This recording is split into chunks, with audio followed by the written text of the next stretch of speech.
Watch me turn this empty space into a beautiful bench in less than 1 hour. You can do this and I'll show you exactly how. Let's get started. So the only piece of wood you're gonna need is one piece of a 2x12. So it's 2 inches thick by 12 inches wide. And the length depends on how big you want your bench to be. I needed a 40-inch wide bench, so I actually went with a 6-foot piece because that gave me room for the legs as well. And I don't want to hear anyone complain about how they can't fit this in their car, because I was able to fit this piece into my Toyota Corolla, which is the smallest car in the world.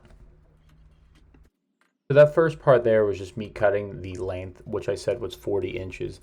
And now what I'm doing is marking it so I have 16 inches for my height of my legs. So this is going to be actually 18 inches when we're all done, because the legs are 16 inches high plus the 2-inch thickness of our board for the seat, so a total of 18 inches, which is standard for a seat. So now that I have my pieces cut on the chop saw, what I'm doing is getting a rough fit up of what my bench is going to look like. I want to make sure that my angles are exactly at 90 degrees, not only for support, but also so the bench looks visually good as well. Once I have that taken care of, what I'm doing are drilling pilot holes into the wood. This is important because we don't want to be splitting the wood when we put these screws in, so drilling a preliminary, or also known as a pilot hole, is one of the best things you can do.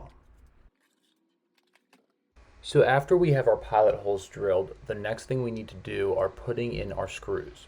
What I'm using are 3-inch long deck screws, and this is going to give a lot of support to the bench, and it's probably overkill, but it's better for it to be stronger than to fall apart. I'm also using the corner of the screw box to make sure my angle is at 90 degrees. The reason why I showed this is anyone can use a speed square, but at the same time you may not have that handy, so the box of the screws that you're buying could be used as well. It's also helpful to have a clamp to keep it in position while you're screwing.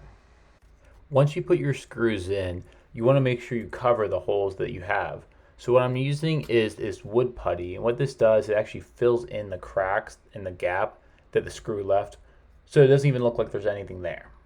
What you want to do is put this in, wipe off the excess, and then let it dry before sanding.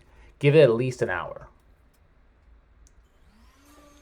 Once you're done with letting it dry, you then want to sand over your entire piece, but especially the areas where you put the glue putty. We did 80, 120, 150, and then finished up with 180 grit. Now this is where the fun part comes in. You want to put on your final stain, which I used a wood stain and a polyurethane mixture. This makes it all happen in one step, saves you time, and saves you money.